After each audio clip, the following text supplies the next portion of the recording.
बढ़ते कर्ज के बीच वित्तीय भार को मैनेज करने को लेकर वित्त मंत्री ओपी चौधरी का बड़ा बयान सामने आया है। उन्होंने कहा कि पिछली सरकार ने प्रदेश के खजाने को खाली करके छत्तीसगढ़ को कंगाल कर दिया था, हर जगह को माफिया राज बना दिया था। धान खरीदी, महतारी वंदन, प्रधानमंत्री आवास का वित्तीय भार है। आरबीआई से उधार लेकर हम छत्तीसगढ़ की जनता के लिए बेहतर उपयोग करेंगे। कांग्रेस के लोग कर्जा लेकर अपना जेब भरने का काम करते थे। वहीं ओपी चौधरी के बयान पर पीसीसी चीफ दीपक बैज ने पलटवार किया है और उन्होंने कहा कि ओपी चौधरी अगर इतना महाज्ञानी होते तो छत्तीसगढ़ की जनता के लिए सिर्फ 37,000 करोड़ रुपए कर्जा नहीं लेते। पिछले सरकार की कई योजनाएं बंद कर दी हैं।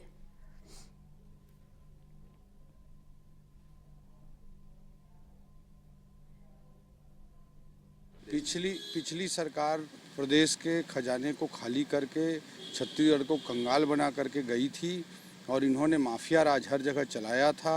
ये हम सब के लिए, पूरे छत्तीसगढ़ वासियों के लिए दुर्भाग्य का विषय था।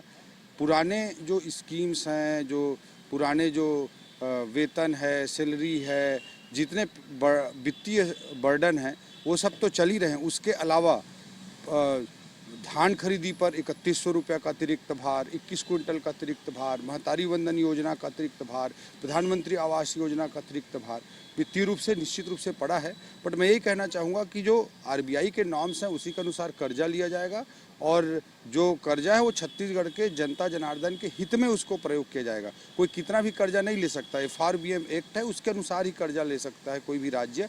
तो उसमें हम उधार लेंगे और छत्तीसगढ़ की जनता जनार्दन के लिए उसे बेहतर उपयोग करेंगे। कांग्रेस के लोग उधार लेकर उसे अपने जेब में ये इन प्रकार भरने का काम करते थे।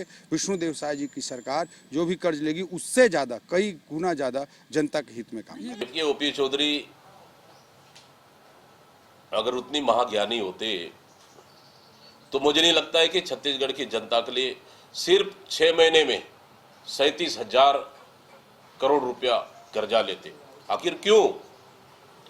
आपने बेरोजगारी भत्ता बंद कर दिए, गोठान बंद कर दिए, आपने युवाओं को नौकरी नहीं दे रहे, किसान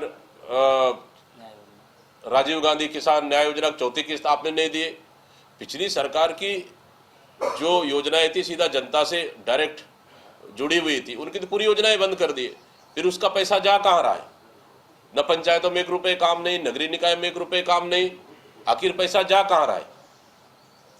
ओपी चौधरी को तो छत्तीसगढ़ की जनता को जवाब देना चाहिए।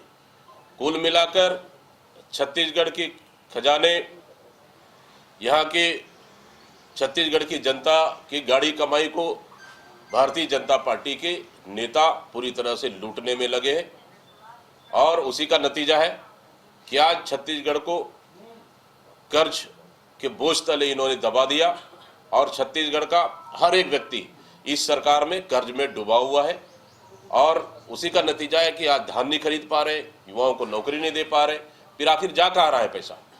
इसलिए पूरी तरह से अगर देखा जाए छत्तीसगढ़ का वित्तीय बजट, वित्तीय प्रबंधन, मैं समझता हूँ ओपी चौधरी के बस की बात नहीं है। आने वाला समय ऐसा ना हो जाए कि छत्तीसगढ़ को वित्तीय प्रबंधन के मामले में कहीं दिवालिया घोषित ना हो जाए।